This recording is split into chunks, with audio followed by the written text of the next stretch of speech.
Welcome to Smart Exports 2025, where we explore how Indian exporters thrive at intersection of trade policy, institutional support, and intelligent technology. The India's export story is evolving rapidly from $824 billion in the overall exports to ambitious targets again, but the path isn't straightforward. New tariffs, shifting supply chains, and increasing complex compliance requirements are reshaping how Indian businesses compete globally. Today, we have two leaders with us who are actively solving these challenges. Mr. Virat Bahri, Joint Director of Trade Promotion Council of India, where he's spearheading initiatives across agriculture, chemicals, and pharmaceuticals, sectors that are both India's export strengths and most vulnerable to the regulatory shifts.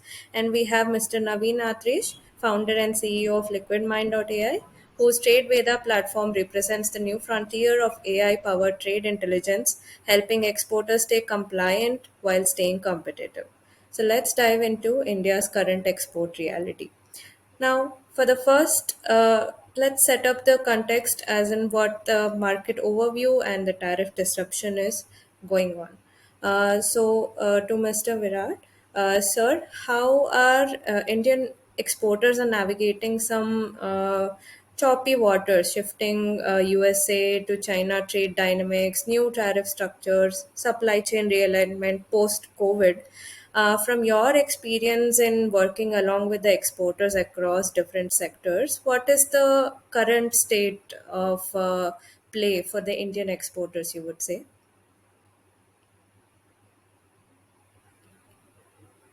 See, when you are discussing the state of play for Indian exporters, there are two aspects of the question. One is, it is very important to understand how our government is looking at this current situation and how it is adapting, because that has become suddenly very critical because from an environment which was reasonably, I mean, WTO was not working as a very strong policy instrument because of the lack of consensus across countries, but it was still working. There was a multilateral framework in place, and there were some basic set of rules which were being recognized. But now, with the recent imposition of tariffs by the US under the President Donald Trump, uh, there is suddenly a lot of unpredictability, volatility, and it has become very important for governments to act fast. And that is why the kind of pace we used to normally see, things like FTAs, free trade agreements. A lot of them were not happening for us for quite almost a decade. And then recently, India on its own accord started accelerating its engagement and entering into FTAs for the past 2 3 years in particular. But now, post this announcement by Trump, I think there is a greater, need and urgency of countries other than India also from across the world to explore integration with each other, considering that the US market may face challenges in the coming years. That's one aspect of the strategy. And the second aspect, of course, is not that the US is being ignored. The US has its own priority in the sense that it wants to reduce its trade deficit, and therefore India is also on a fast track to negotiating a quick kind of a deal with the US, where we can address some of their concerns, increase our purchases of some products, and maybe bring down duties that like we did for motorcycles and bourbon whiskey. So I think the government role, therefore, is very important at this stage, because in the international scenario, even a very small difference in tariffs can mean a lot in terms of your competitiveness, right? So that is Right. the first aspect. As far as exporters are concerned, definitely, they are facing a lot of issues with buyers, and therefore, they really have to manage the situation. And we are, pretty hopeful that that both governments will be able to negotiate something and avoid that deadline of 90 days, where a tariff imposition happens, or I mean the reciprocal tariff happens. So we are pretty confident that situation won't come. But in the current scenario, what they would be doing, if that is the question, then it would be more like having constant communication with the buyers and trying to mitigate their concerns, trying to use something like a price escalation clause, doing advanced shipments, of course, is the most common thing which they are trying to do, so that they do not face that window kind of a situation. And of course, a very interesting strategy which comes to mind in this regard is D2C, which is suddenly growing at a very rapid pace, which means that when you are going direct to consumer, and if you have a genuinely premium product which the customers want, and you're able to market it successfully, then perhaps a little difference in price, you may have a better cushion when you're going direct to the consumer. It's not like you can make that shift immediately, but if we are talking about long term things, I think this is one strategy which companies can adopt. And second strategy, of course, is to diversify, because definitely we spend a lot of years depending heavily on the US market. I think in most of our categories it's among our top export markets. So even as we maintain that relationship, it is not healthy to have too much concentration of our exports on one market. So I think that is something which should change going forward. Thank you.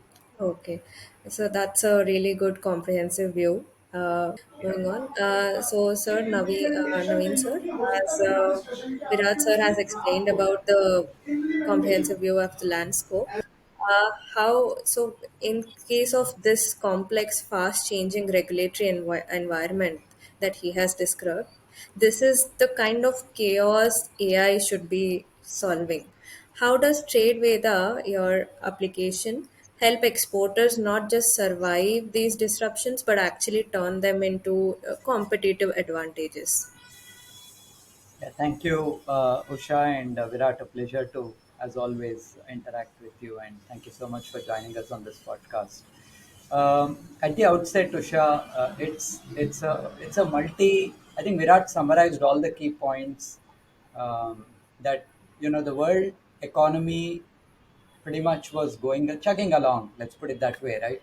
Uh, International trade is a $30 trillion plus market, especially focused on myriad categories, different regulations, various countries coming to the fore, very, very different frameworks in each, multilateral agreements, an umbrella body called the World Trade Organization governing it. All of these Virat has already highlighted.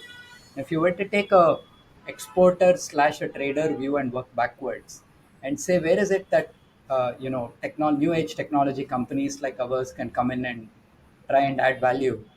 um, I think the common areas that are very low hanging fruits are typically around two three buckets.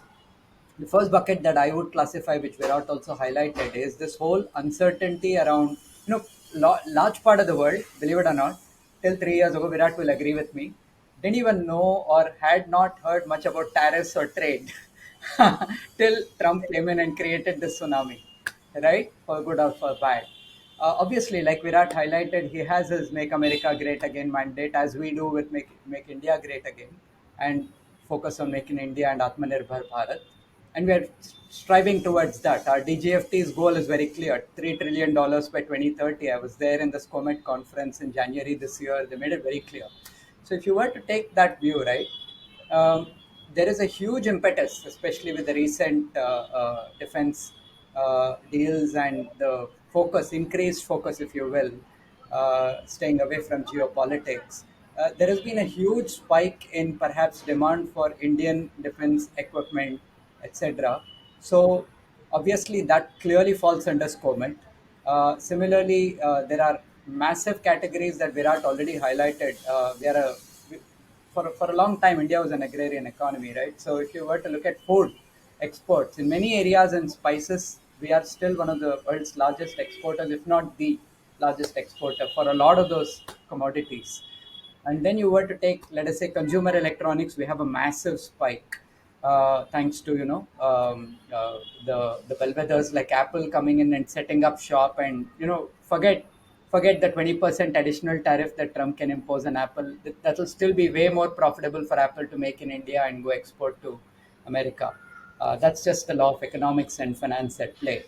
That apart, if you were to take this my top six categories: food, pharma, consumer electronics, chemicals, defense, industrial goods, engineering, and so on, you will observe one common pattern that they're all kind of struggling with, which is really largely around compliance, regulations, staying abreast of what is the latest and greatest norms that some country that they have to export to has as requirements in terms of regulatory construct, some compliance framework changing overnight, DGFT being made aware of it, that going over to ice gate at the port of at the time when they're ready to ship those items from an exporter's perspective through their CHAs.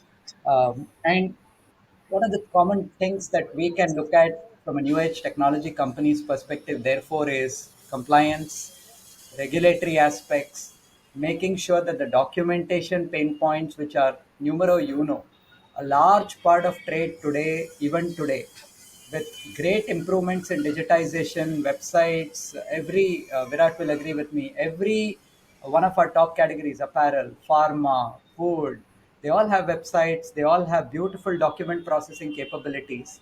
And we need that one single platform that Madam Honorable Finance Minister, Madam Sitaraman, announced in February in the budget, which is what they call as Bharat Trade Net.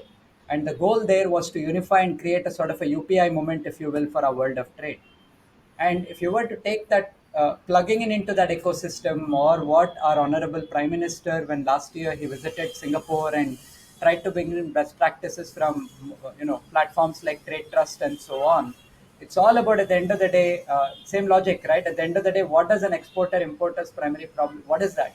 Buyers don't trust sellers, sellers don't trust buyers. How are you going to solve that conundrum? Right now, here it's just replace buyer with importer and seller with exporter. Could be exporter or trader for the most part. So you're going to deal with these categories. You're going to deal with these personas, and you're going to deal with workflow automation, documentation constructs, very very low hanging fruits for technology to come in and create sizable impact. I'm not even saying meaningful impact, sizable impact. And what will that do? Largely, even if you were to position it as a co-pilot construct or a capability, there is a huge improvement in time motion capability, productivity, their time being spent in better constructs and so on. And it is a very very vast space, as we are discovering in the enterprises, the large ones that we are working with. Primarily our focus is large enterprises and medium enterprises.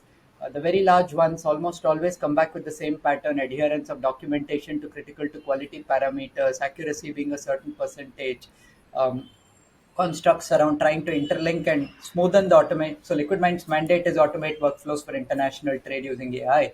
So we are staying true to that vision and trying to execute on triage of these categories and seeing where can we create meaningful and maximum impact. That's kind of how we are looking at the problem. Hope that helps. Yeah, thank you, sir. I just want to push on this AI angle a little bit more. We hear a lot about AI in trade, like you have mentioned, but this was a theoretical journey. So, now can you give me a concrete example? So, let's say there is an exporter that wakes up tomorrow and finds new EU chemical regulations. How does your platform make their Tuesday morning easier? Good question. Um, So if you were to look at the Liquidmind product suite, right, we have a few core products. Our flagship product, as you already highlighted, is called Trade Veda, which is really solving the compliance and the regulatory construct and the problem. Extraction of the documentation, because there's a lot of time filled, whether it's paper filling or even digitization, making mistakes, it gets rejected. Let's take a example of a letter of credit. Exporter fills in something, submits it to their bank, gets rejected, comes back. Obviously, in larger enterprises, you have entire teams doing this. However, there is a certain amount of workload given the amount of documents they have to process, given the scale of their shipments is larger, and therefore there is room for errors and so on. So these are that's the Trade Veda product. Now it also not just flags and shows inconsistencies, but also recommends what, or even autocorrects and shows up critical to quality parameters and adheres to the same using AI. Now the other part, to answer your question of how do we make somebody's a typical day in the life of an exporter or a trader easy on that Tuesday. Perhaps the best example I can tell you with changing regulatory requirements in the EU framework, as you highlighted, is probably an example of a product that we have in our sub suite, product suite called Patram AI. Patram is largely about trying to be able to interact with documents that you are gleaning from across all of these highly resourceful assets and resources that we have at our fingertips. So do the exporters. I'm not saying they don't have it today. They have DGFT, they have our TPCI, they have the Apparel Export Promotion Council, they have the Food Promotion Council, they have Tirupur Cotton Promotion Council, they have the Northeast for say Darjeeling tea, and so on. There's so many of them, right? So name it, and you have so many promotion councils. But TPCI is one of the biggest there, right? If not the biggest. Question is not about just having access to the documentation for an exporter or trader at their fingertips, but it's about making it actionable and making it insightful. Patram solves that problem. So, what in your EU context, let's say EU, let's say a typical regulation changes for, say, a food consignment, let's say for spice trade, and they suddenly change some law that says, this has to also adhere to this guideline, and you need to make your exporter aware that now suddenly this target geography that they're trying to export to has this delta of the 3 or 10 additional critical to quality parameters or consignment checklist, if you will. You have to go visit their local hyperlocal office or talk to your regional export promotion council for that category, in this case food. We will reach out. We'll probably get a lot of help from TPCI. We'll get a lot of help from DGFT. Look up the latest handbook that DGFT has. Is that in sync? Because IceGate's also plugged in. IceGate is at the port of, as a customs portal. So they all have to finally go through that. So it's the customs at exports, but what about the import customs? Because as you saw in or heard in the recent mango shipment example to the United States, what happened is, just to keep it short, basically India had a huge, one of our exporters had a huge shipment that went over all the way to the US. There was a little bit of a documentation glitch in a certain parameter, and basically that code mismatch entailed that shipment was rejected at port of entry. So the United States almost crores together, double-digit crores, close to 10 crores or so on, basically got rejected in the Los Angeles port. Now, what you don't want that to happen, obviously, right? This is not about changing requirement, but it's just about stringency on what is must-have, what is good to have, and what is that criteria going to look like, and is it an ever-changing field, given you're changing and exporting to so many countries, and you have to be abreast of the latest laws of that plan.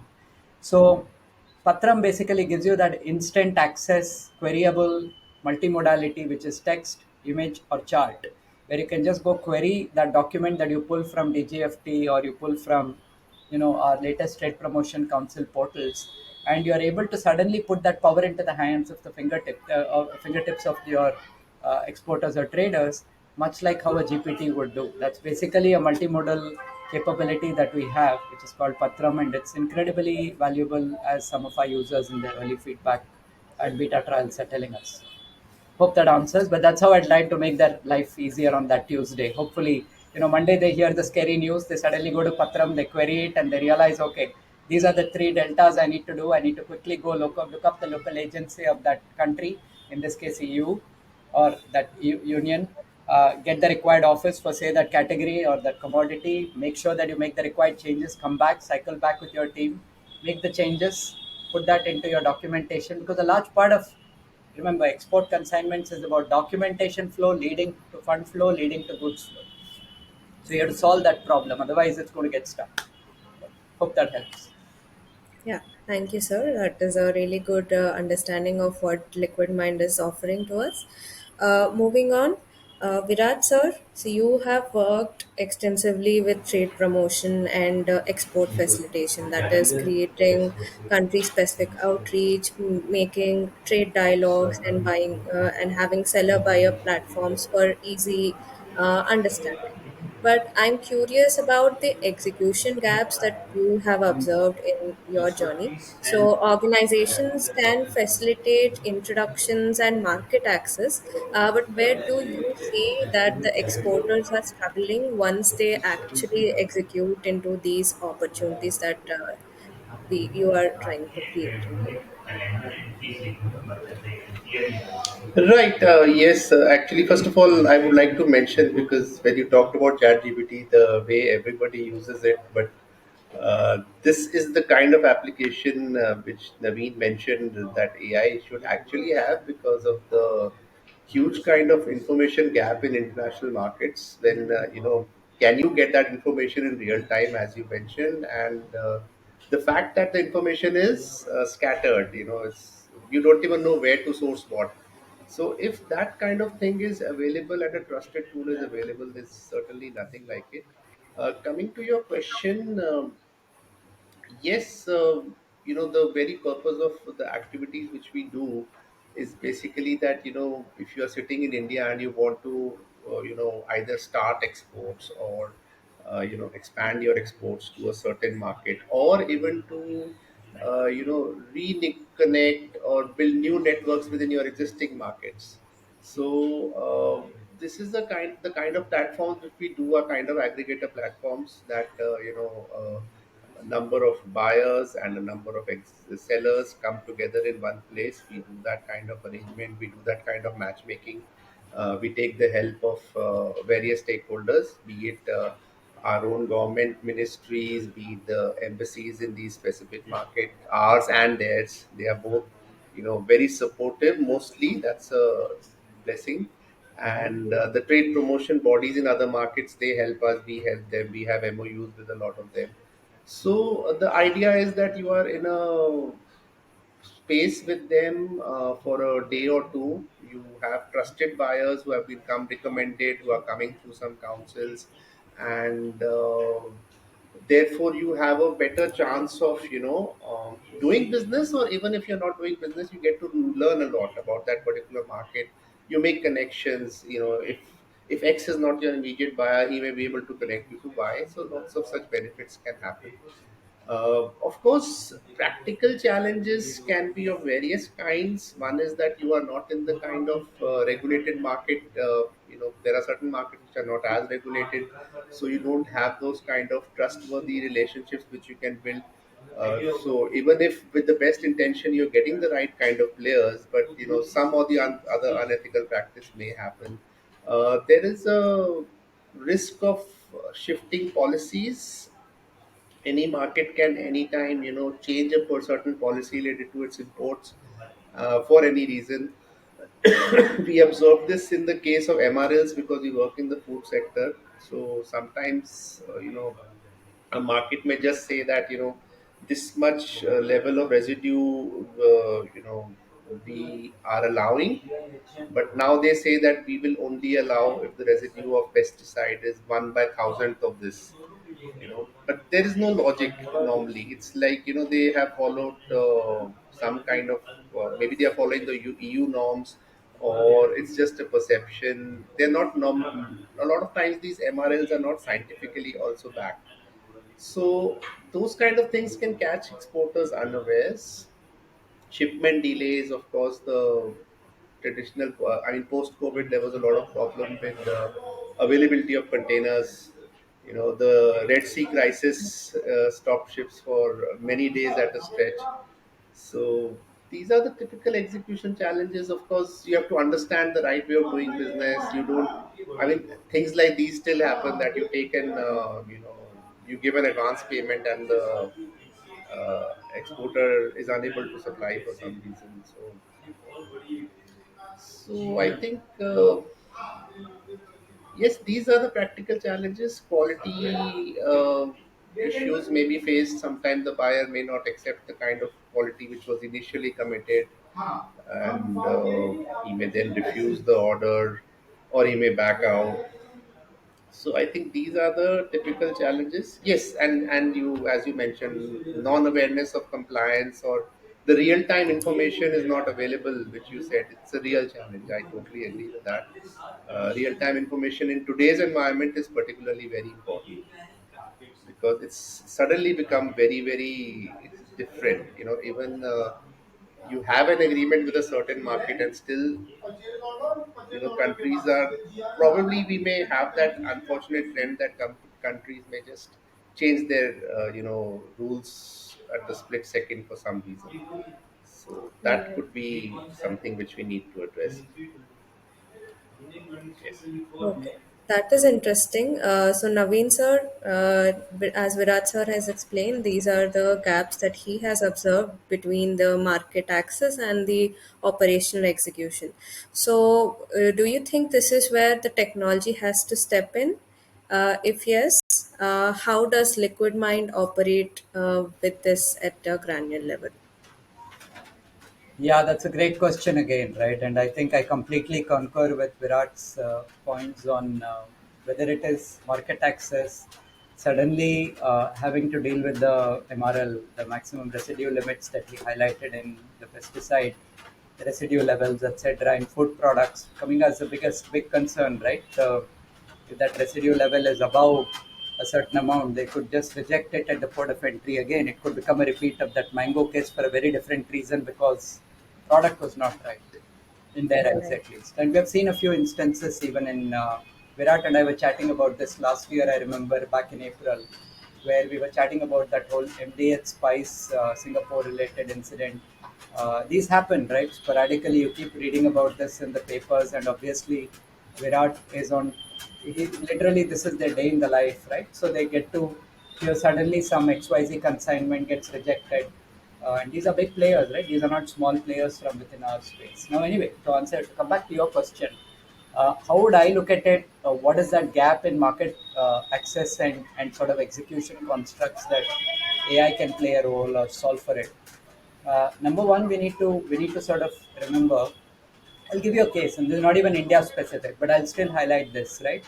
You look at the Yes. recent NVIDIA chip export for DeepSeek jumped to the fray as a large language model, a very low cost one for very great reasons. A very well done one, by the way. I'm a big fan of it. Back on 27th of January this year. That one day that they launched on 20th, but they brought it to general availability on 27th. That night, basically US daytime, the US stock market crashed by $1 trillion. And Nvidia stock alone got hit by, I think, over $600 billion, if I'm not mistaken. And Nvidia is a poster child of AI. They sell a lot of the H100 chips and the advanced GPUs to a large uh, percentage of the world, especially, let's say, within continental US, obviously. And I think 18% or so to Singapore, which happens to be a free trade zone in this particular case that I am talking about. And what happened is that typically there was this thing where there was this company in Singapore that actually is being looked into, where where because it's a free trade zone, the last mile, even though the termination point 18, I mean it's crazy, right? So Singapore is, just to give you a perspective, it's an economy and it's a country which is a city state. It's an island, and it's a little bigger than a little, perhaps even smaller than Bangalore city, just for perspective, Bengaluru city. And the population is about 7-8 mil, depending on who you speak to. Bangalore, in comparison, is about 11-12 million. And Singapore commands, as a free trade zone, obviously, 18% of NVIDIA's total exports for that calendar year gone by. And then people started double clicking. They figured it out that, oh, there's some company there which was sort of, even though the the termination point was Singapore and then being sent over, let's say, to other countries. In this case, it made its way into, at least the allegations. God knows whether it's proven or not. Don't hold me to it. But largely, at least, there were allegations in the media that we all read where, there's some diversion via Malaysia into China, and DeepSeek didn't really power their systems with just that 6 mil models, but it was a lot costlier than that. God knows what that amount is, but this is all speculation. What I mean is documentation constructs, figuring out if players in artificial intelligence or deploying technologies that track world trade and documentation and workflow challenges in very complicated scenarios like this, whether it's Dubai or Singapore in the free trade zone analogy, or countries with whom we have free trade agreements, which is a lot easier. Uh, India, UK just signed one right recently, so that gives you good market access both ways, and you can. And I'll give you one more perspective. Go to pharma. You all remember we were all struggling with during the Covishield raw materials use case in 2021-22. where there was a huge glut in raw materials to be supplied to India for Serum Institute of India based in Pune. Adar Punawara was literally begging the US to say, can you please ensure that this raw material comes, the filters and some of the other essential compounds to make Covishield the vaccine, which was a lifesaver for many of our people, right? Elders and youngsters alike. And it did get delayed because they had export controls in place for their sensitive chemicals. They have the analogy of SCOMET in their country as well. So obviously they kind of regulated that exports. And it took some time to reach. Now think about this. This is life saving, right? So what I mean is different markets. Why I give you these two flavors is one is from them exporting and the other way in a very different category. One pharma and one, let's say, chipsets and consumer electronics and the hardware powering your brains for AI and so on.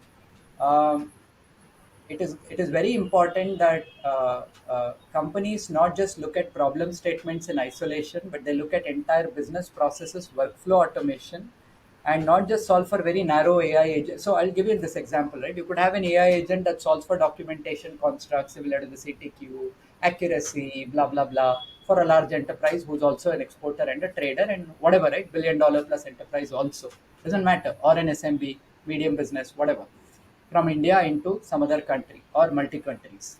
And you're solving that conundrum. That's one AI agent. Think of this as an analogy. And AI agent will probably get to it, I know, in a bit, but largely this is like a gist of it, right? And then you have to also look at agentic workflows, which is AI agents speaking to each other, taking an instruction and running with it. So you're going to have to connect the dots and look at it, not look at it in isolation, and being able to see how can technology truly be solving problems, very large industry and complex problems. By the way, these have, just to give you a perspective, international trade is not new. It's centuries together, and that's been the bedrock of how we all did dhanda. India was, believe it or not, up until the 1500s, 15 1600s perhaps early, we were the world's largest exporter along with China. 25% is what our share of world trade was, India's. And today it is sub 4% or so, depending on again who you speak to. But we can get there. And that goal of DGFT, China, for example, does what? 3.5, 4 trillion per year today. 3 trillion is our goal for, say, 2030, not too long into the future. Right? It's very achievable, by the way, especially with the spike in defense exports and etc.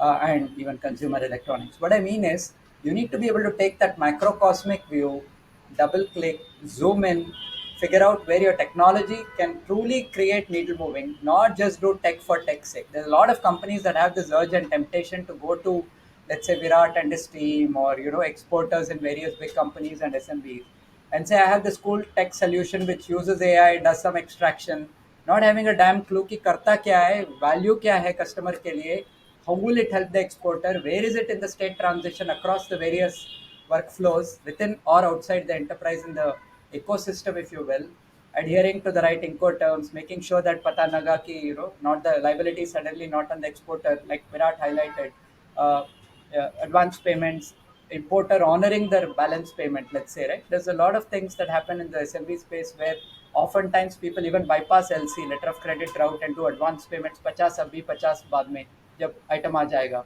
पता लगा 50 आ गया, exporter बेचता ही नहीं, doesn't send, doesn't ship, then what happens, right? 50% of the money is already received with the exporter. So you deal with all these very very, and or otherwise somebody, I've heard of people from within leading industrial estate, and in interest of confidentiality of them, I will not name them, but largely very top exporter here in amongst the engineering goods sector that I was speaking to 4 5 months ago told me that they exported a certain item, and that item basically letter of credit was honored, but despite that they didn't manage to get it. The importer balked at the last second. So it's, how is it possible? It's actually legal tender. Letter of credit is agreement between banks of the exporter and the importer. So you're going to be able to look at technology, double clicking on all these, looking at the workflows, making sure that all these automation systems, etc., are in place, and looking at it holistically and not very, very myopic. That's my suggestion. And I think there is a huge opportunity there. Yeah. Thank you, sir. Now let's move on to 2025 strategic initiatives.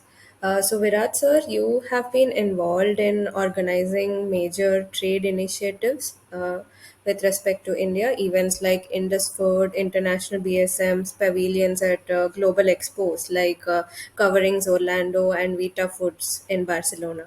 So, from your experience, how are these strategic platforms helping specifically medium to large exporters, particularly in food and spices, navigate the dual challenge of finding new markets but still staying compliant and be in up to date with the evolving regulations?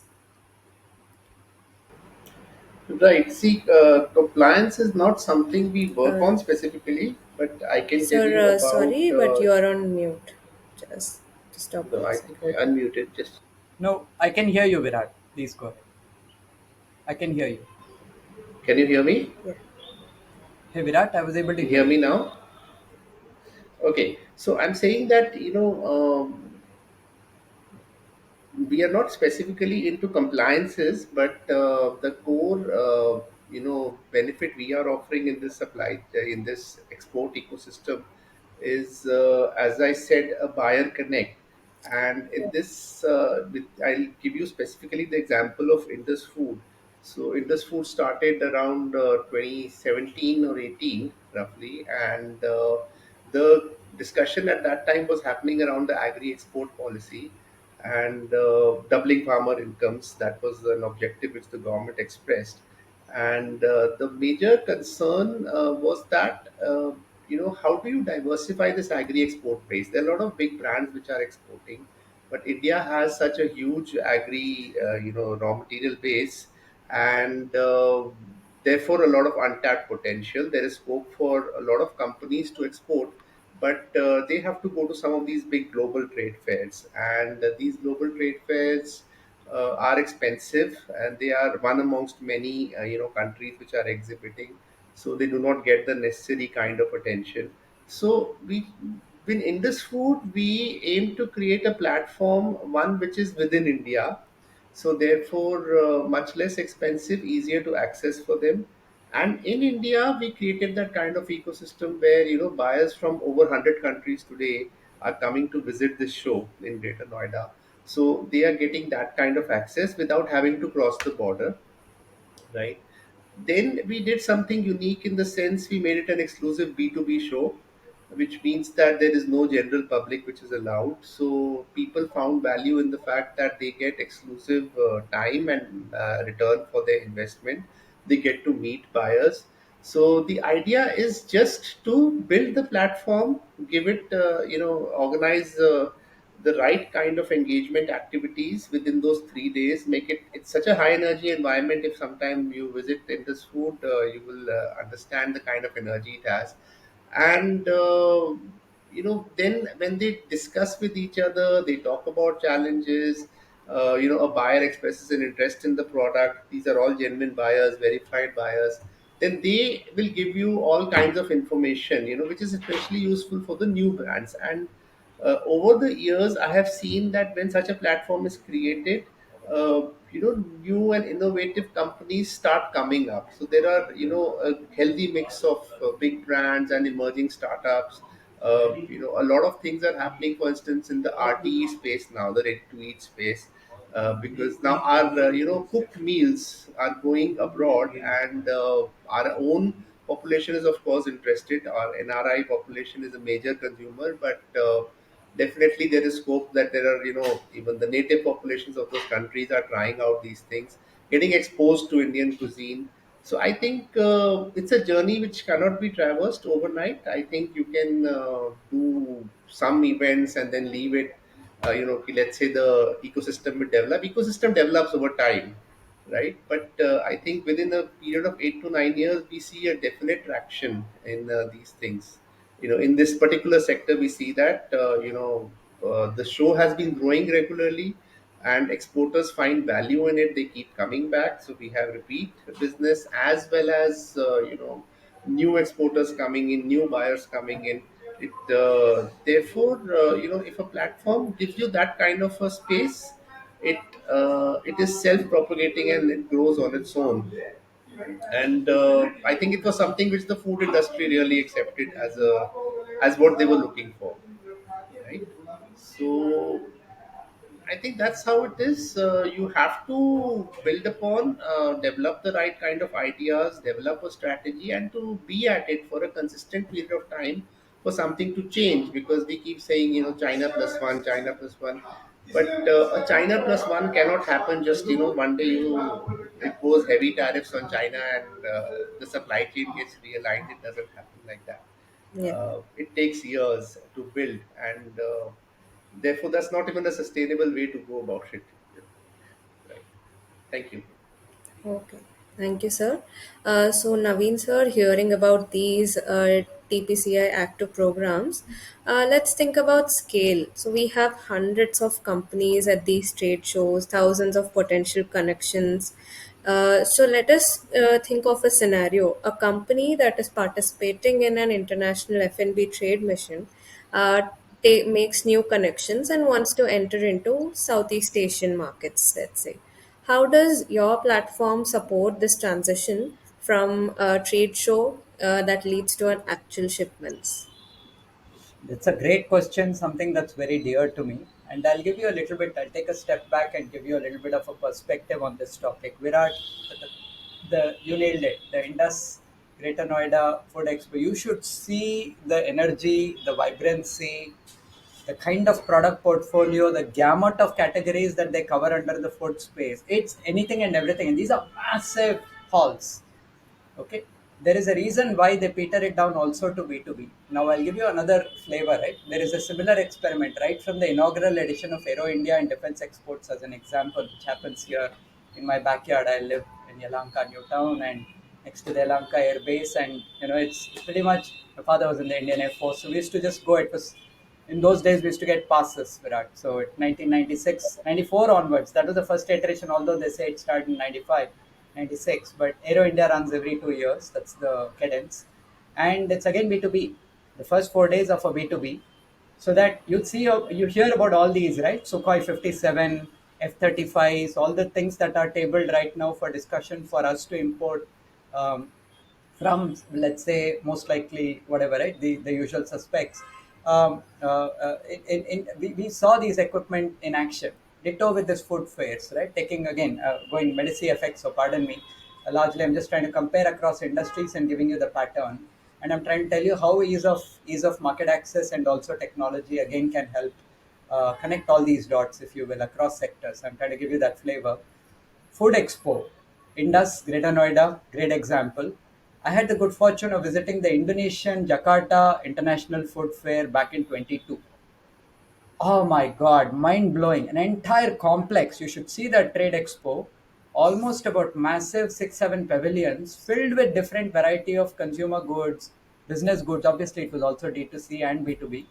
But you should see that energy, enthusiasm, largest players on the planet. Let's say Sinarmas, which is one of Indonesia's greatest, largest paper exporter worldwide, by the way, based in the Kalimantan island. They were there. I met the person actually, a person from PNG in his past experience and later working with Sinarmas. And some of the other big food expo players and the associations like our TPCI, Apparel Export, and so on, and Food Promotion Council, and so on, who were present there, by the way, for the Indonesian flavor. You can not only get access, see, it's a two-way street. Just as you want to export, you also want to be able to import in necessary. That's the reason FTAs exist, right? Free trade agreement. So you want to be able to do business meaningfully, profitably, reduce your trade deficit. What's that goal, right? For XYZ category. So it was phenomenal in not just looking at the breadth of the market access from the Southeast Asian perspective that you took across categories in the examples I gave, the flavor that Virat touched upon, which is the scale, the energy, the vibrancy, the breadth of product portfolio that exists. Um, the fact that it is running so massively in India, and trust me, you can ask Virat, the CAGR in the footfalls, etc., there, compounded growth rate of people, the transactions being done at a B2B level, and obviously in this case B2B, is going to be greater double digits every year that we run that because these are massively see food products. B2B scale or otherwise, these are all large markets. Perhaps we are the largest in many of the categories under commodities trading, etc., and some of the spices exports, the coffee exports, and so on. So, what I mean is, net net, while you learn the nuances of participating from and the takeaways that we as exporters or traders, if I put myself in their place and solve for documentation or workflow constructs and making sure that they're able to go export that meaningfully, like you said, the conversion to that actual export, if you will, or the conversion to an actual import of some raw material that will help you build on your base and export more. Both ways, it just eases that friction, builds connections, gets you the required market access where you can then deploy technology meaningfully, solve for their problems to make it friction free, and make the whole process seamless. That's, in my view, how I would look at it. And like I said, my it was an eye opener for me in the Jakarta Food Fair, the Greater Noida Food Fair of Indus that happens annually. These are events. These are Aero India. These are events in very different, in similar categories in the food space. But it's, by the way, food doesn't mean just khana. It's everything that touches food processing, massive industrial grade to cups, that saucers, custom white label, massive equipment to the tiniest niche art.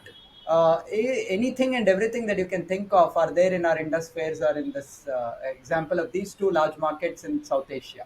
I'm not touching on Southeast Asia, but quite literally South Asia, which is India in this example, and Indonesia and the other example that I gave. So it's both ways.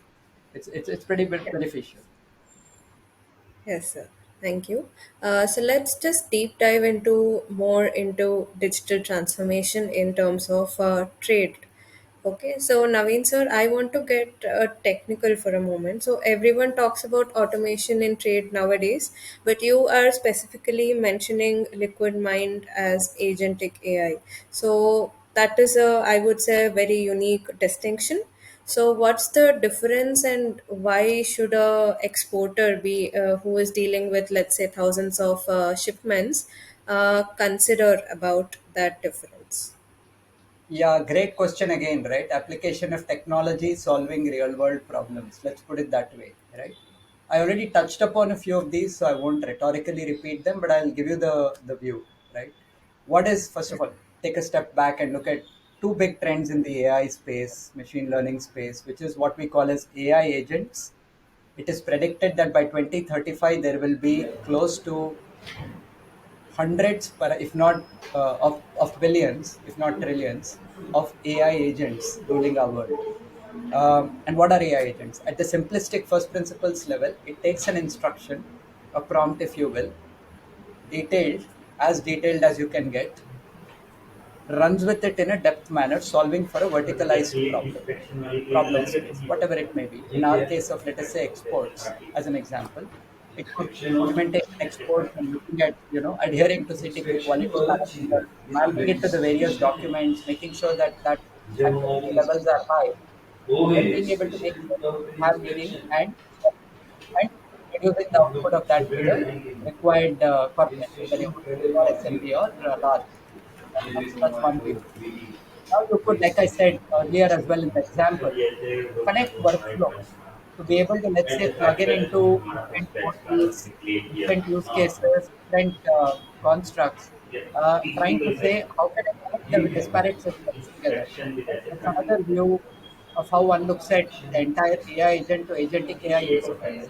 And then you suddenly say, okay, so now in this world of agentic AI, I'm going to be able to get AI running documentation, AI agent solving for, let's say, in the chemical industry, one of the companies that we're working with, where they're basically looking up health checks, parameters, auto alert system. So again, you take an instruction, run with it for that machine health check, if you will, and constructs around the same, and then being able to make sense of that.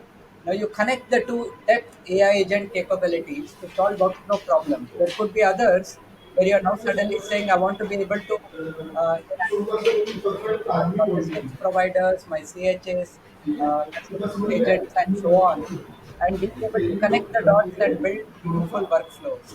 If you now stitch all of these AI agents together, and run with an instruction autonomously like a full self-driving car could do if it's, let's say, Tesla in the US or Amazon, uh, the Google series of Waymo taxis and so on. It is in such hands is what agentic AI can do for you. Just like say coding assistants, you just give an instruction and it will generate code for you. You don't need to know coding Yani skills diğer like a bölümleri programmer or software assessment engineer. diyor Similarly, in a world of bazı trade, ülkeler you could have these multiple AI agents talking to each other, solve for workflow constructs, be able to National produce value to Food the end Institute customer.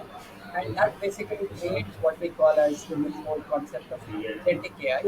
And by the way, we argue as AI practitioners that in a true agentic AI world, SaaS, software as a service, is dead. Because no longer are you charging your customers for, let us say, per seat pricing and so on. internet You're üye charging for uyumu. outcome. You're charging for actual usage. You're charging for the value proposition. एक video five And को AI बनना doesn't है even come close. ये बड़ा That's one जरूरी है perspective I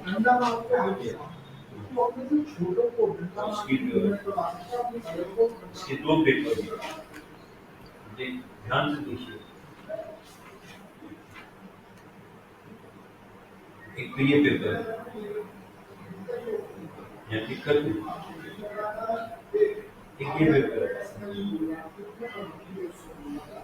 और Well, actually, I'm not a person who's too much into the technical side of it, but I can just think of some questions or some ideas which AI could, definitely help. As I earlier mentioned, it is very key to resolve the real-time information gap which people face.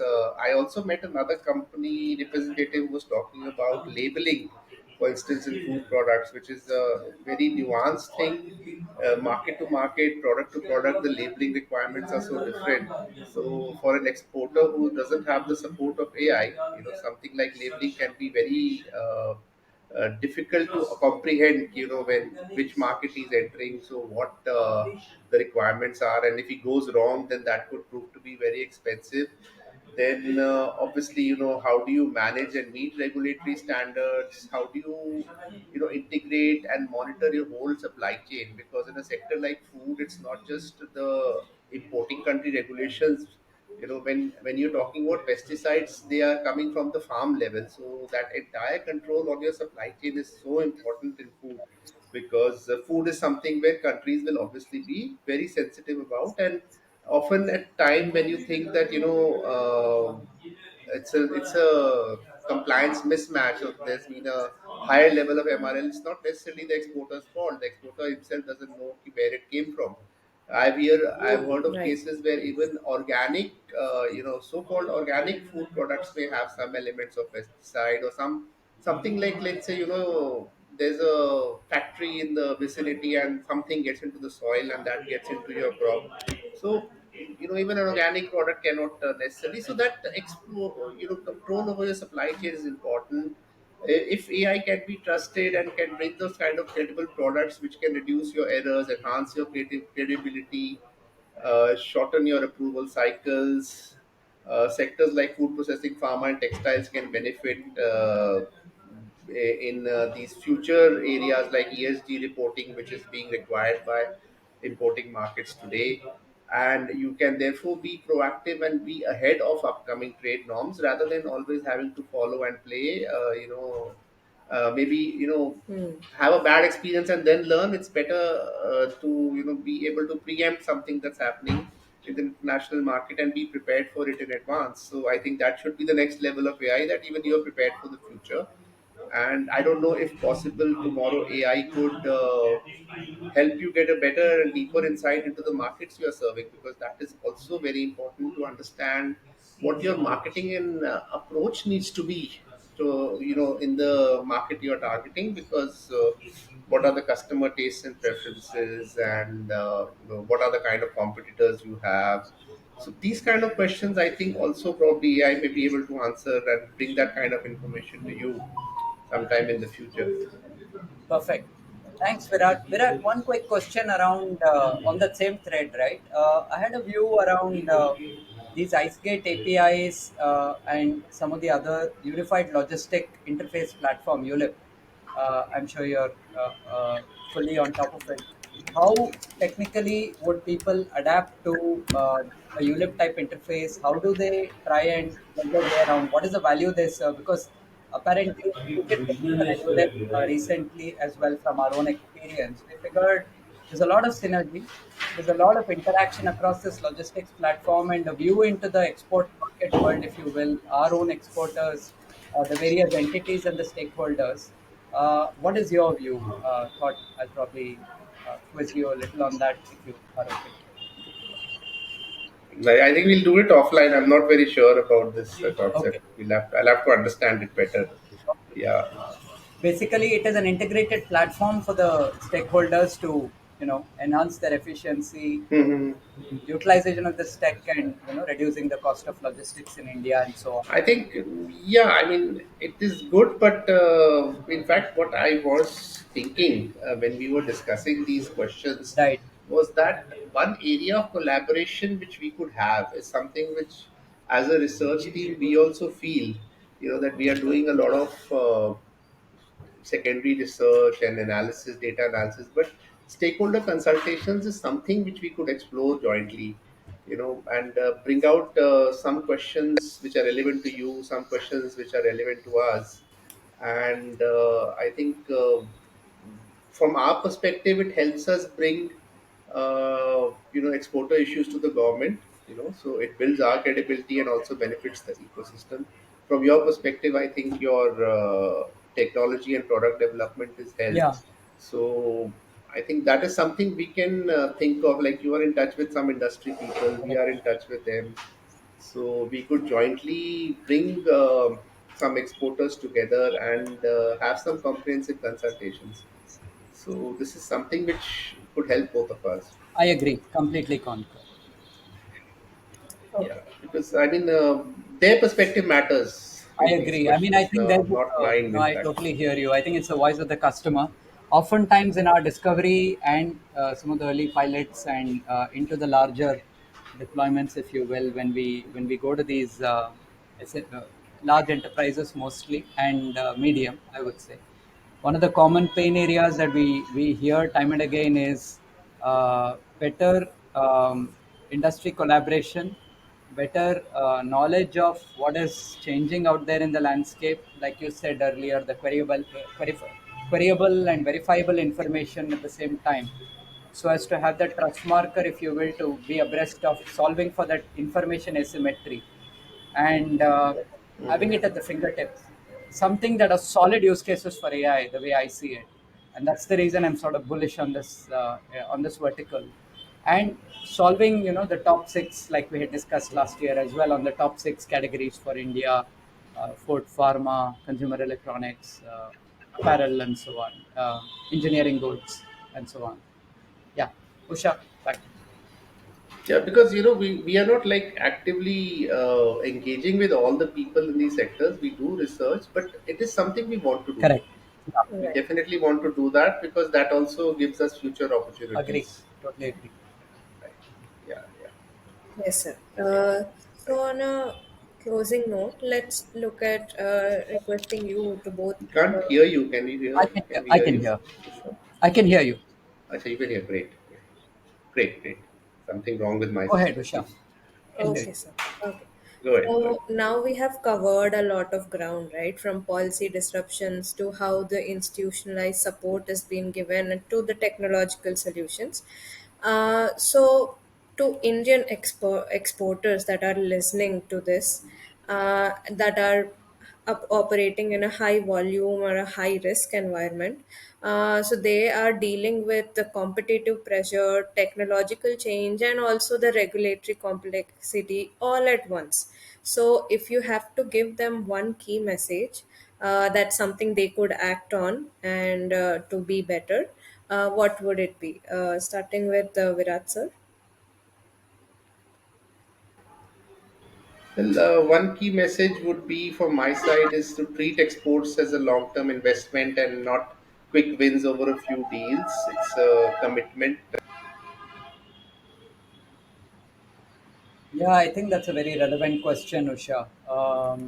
Happy to hear Virat's views. I think it's very, very important that we take a long arc of time view. This is a multi-century industry. This is not something that came run of the mill last year, 10 years ago, 20 years ago, 30 years ago. It's been existing forever. In fact, the whole genesis of many countries being invaded, ours included, at some point in time in the 1700s, the genesis was trade. So trade is a very deep-rooted topic. There is a lot of history.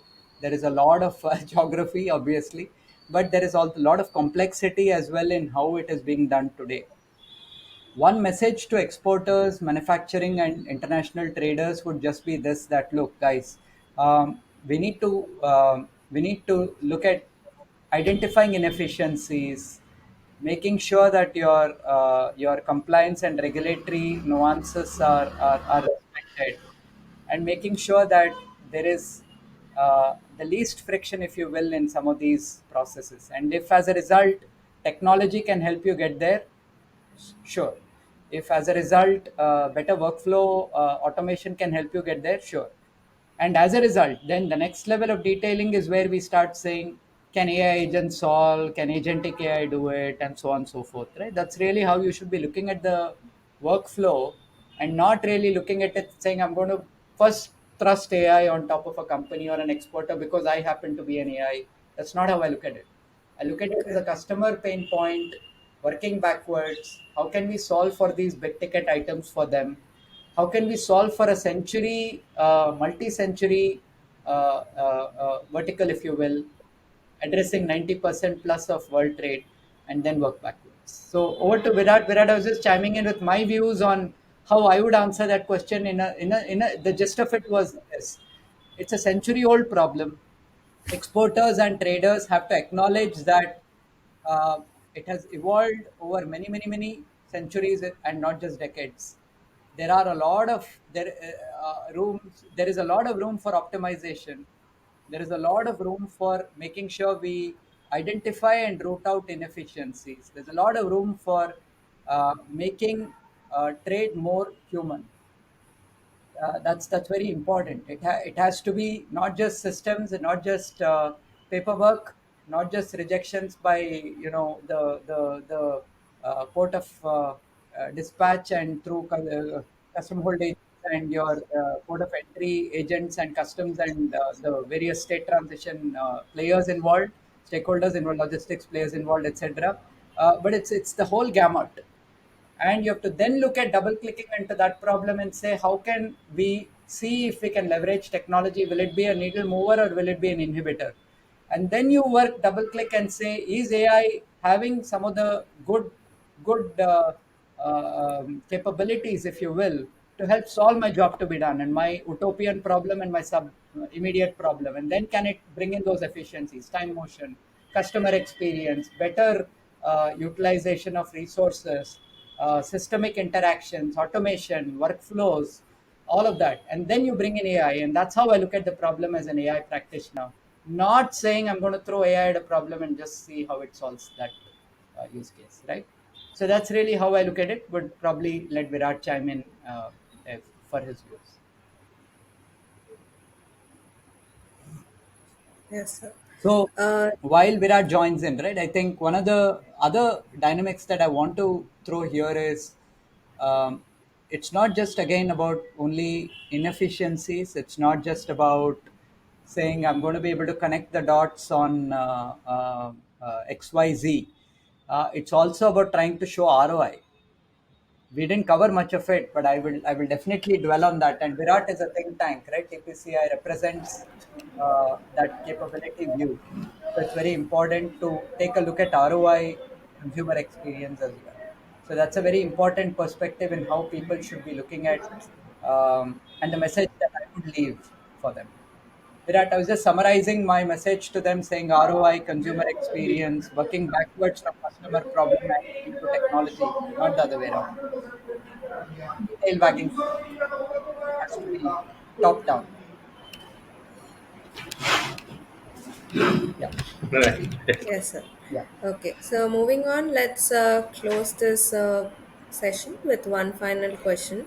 So, looking ahead to 2025 and 2026, what should the exporters be preparing for? Like, what changes should they be anticipating, or how should they position themselves to survive and even thrive in this trade industry? Let Virat, go sir? Virat go. I'll let Virat go first. Yeah. Yeah. 2025, 26. Your views in this crazy landscape. Yeah.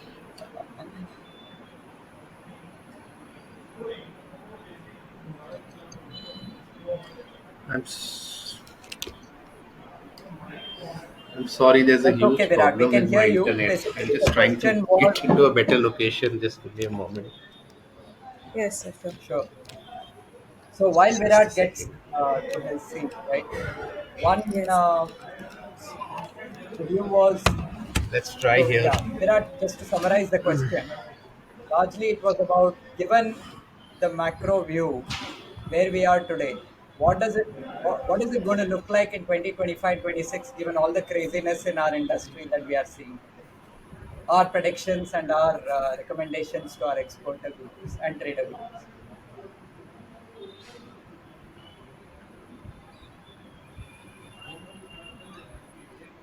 I think craziness is not just for us, so it's for everybody. I think Yes, it's a.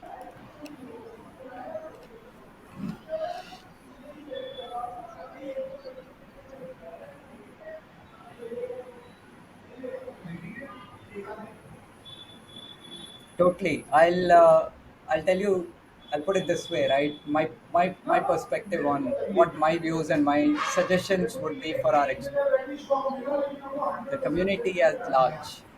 We can hear you. Don't worry. We can hear you.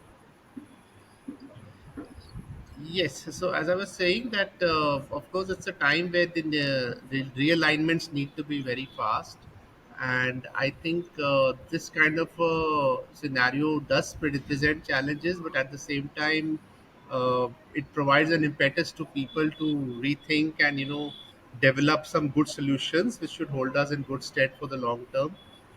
I think a particular area we would be looking at is how the government looks at RealI 2.0 because uh, it has helped some industries, and I think that's a positive. How can it really be realigned to bring up new uh, companies in these sectors which we recognize are of potential? One thing I would like to put up, which is very positive, because I have been in journalism for quite some time.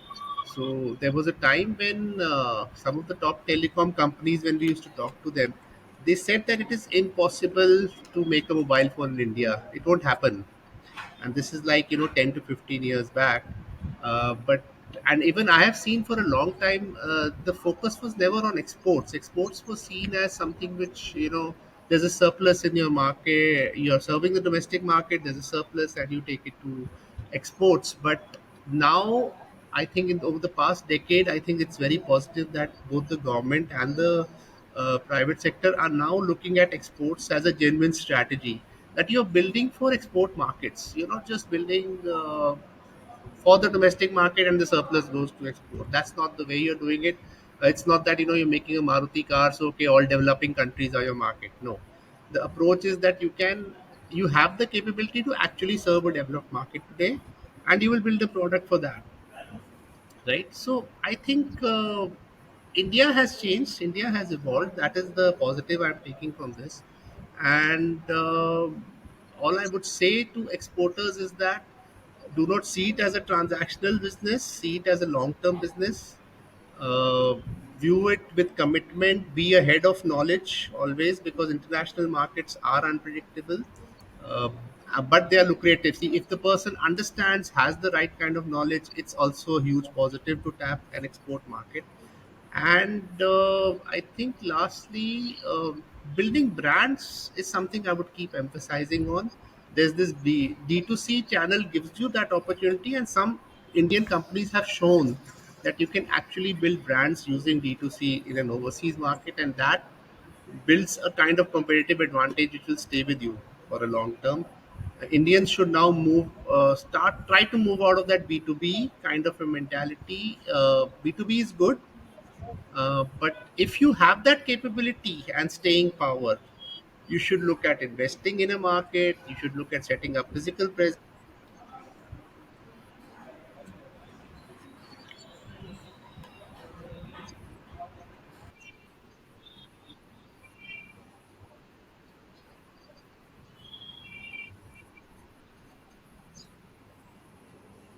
I agree. And here's my flavor, right? And my thoughts. Again, very well summarized, Virat. And just to add to some of the points that you highlighted, one, don't look at, and you nailed it, don't look at export as just some surplus concept.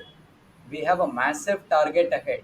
I think he touched upon PLI, production linked PLI 2.0, production linked incentive schemes, applicable for many sectors, right? I mean, the ones that have been recent beneficiaries, for example, are consumer electronics, mobile phones, smartphone manufacturers. Look at where we are.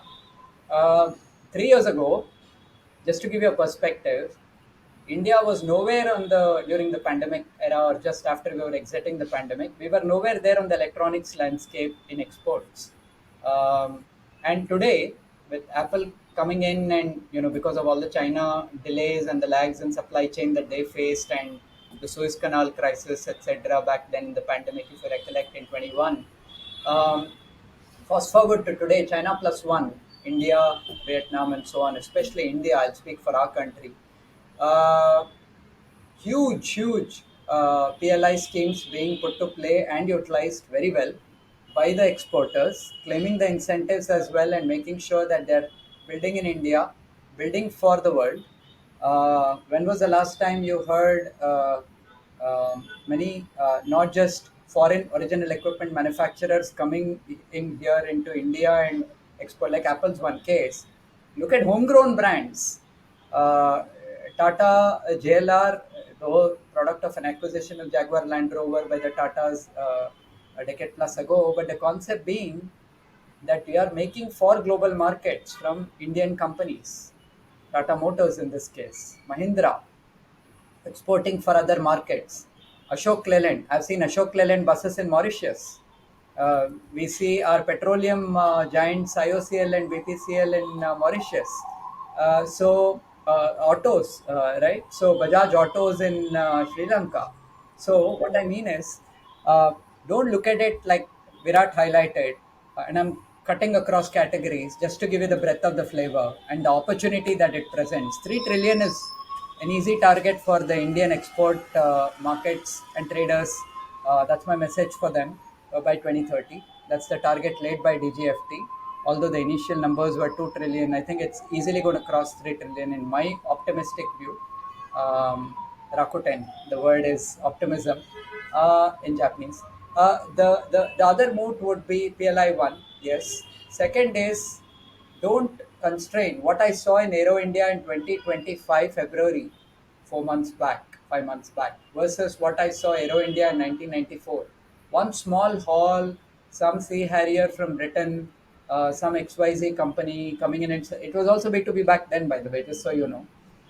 To 8 hangars, full, all the aircraft moved elsewhere, hangars for display pavilions, right from our homegrown massive BEL, ISRO, HAL, name them, they're all there. Bharat Dynamics, uh, some of the best of the breed, right? Mazgaon Shipyard, the shipbuilding, Cochin Shipworks, and then you go into the foreign players, name it, and that country was there. Australian government delegation, the Israeli delegation, the Americans in big force because the F-35 was on display, Russians, cargo planes, and the manufacturers of the same, Saab, name it. And there were 700 odd SME exporters who had their stalls there, which is a great plus point and a shot in the arm, if you will. SIDM, the Society for Indian Defense Manufacturers, was having a handbook which I bought, and I tried to reach out to them and said, and many were in early stages of exports. But the point that Virat's highlighting is this, right? Make India known, and we proved it less than a month and a half ago. We proved it with the capability that we have, which surpassed many of the most popular. Without getting into geopolitics again, I'll stay away. but largely capabilities in defense, Atmanirbharta, our own Make in India initiatives in that space, defense manufacturing, a huge export sector, food, like Virat said, D2C, move into D2C. Have that Dabur honey being available in an American food store in the middle of Maryland or in the middle of New Jersey, and it's there. It's true, right? Or you get your MTR products ready to eat available there as well, and quality control. And then make sure that it is not just those B2B engagements, but direct to consumer engagements and export markets. Keeping that as your focus, right? Some X percentage of that exports, and not just that. Like I say, right? That I remember this example. I laugh when I think of it. I was in Stanford, Palo Alto, Stanford Mall, Virat. This was way back in 2010, and I was shopping for a shirt, something like this, and I look up the piche, and it says "Made in India." I was like, "Oh wow, this is. I'm proud of this." And then I look up another shirt. It says "Made in Bangladesh." So in apparel exports, we're getting a shot in the arm now, thanks to all the regional, again, geopolitical aspects. But we're getting a lot of tailwinds powering us to increase our share of apparel exports as well. But that's the learning, right? So recently we were speaking to some people from the Apparel Export Promotion Council as well, my co-founder Meet and me.